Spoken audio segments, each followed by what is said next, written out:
Welcome to Christmas Tales with Kenn-Feld. It's so wonderful to see you again.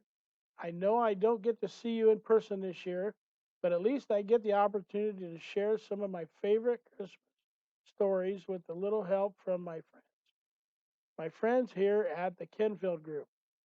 Tonight we are going to bring you the classic tale "Twas the Night Before Christmas."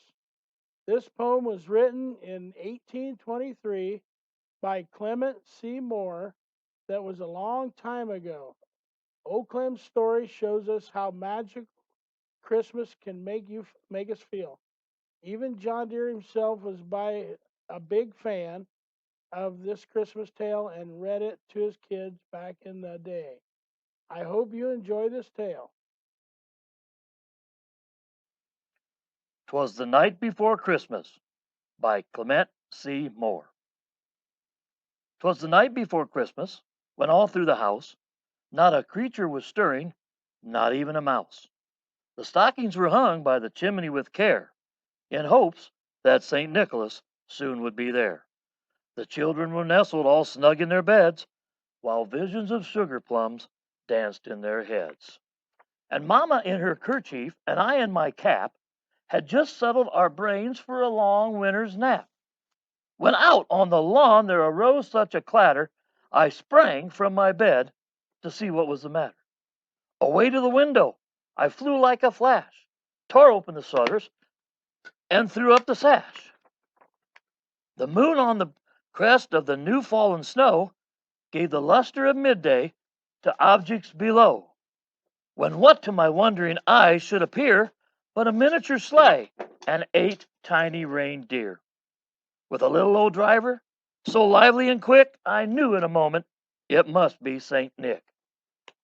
More rapid than eagles, his reindeer they came, and he whistled and shouted and called them by name. Now Dasher, now Dancer, now Prancer and Vixen, on Comet, on Cupid, on Donder and Blitzen, to the top of the porch, to the top of the wall. Now dash away, dash away, dash away all. And dry leaves that before the wild hurricane fly, when they meet with an obstacle, mount to the sky. So up to the housetop the reindeer they flew, with a sleigh full of toys, and St. Nicholas too. And then in a twinkling I heard on the roof the prancing and pawing of each little hoof. As I drew in my head and was turning around, down the chimney St. Nicholas came with a bound. He was all dressed in fur, from his head to his foot, and his clothes were all tarnished with ashes and soot. A bundle of toys he had flung on his back, and he looked like a peddler just opening his pack. His eyes, how they twinkled, his dimples, how merry. His cheeks were like roses, his nose like a cherry. His droll little mouth was drawn up like a bow, and the beard on his chin was as white as the snow. The stump of a pipe he held tight in his teeth, and the smoke, it encircled his head like a wreath. He had a broad face and a little round belly that shook when he laughed like a bowl full of jelly. He was chubby and plump, a right jolly old elf, and I laughed when I saw him in spite of myself. A wink of his eye and a twist of his head soon gave me to know I had nothing to dread.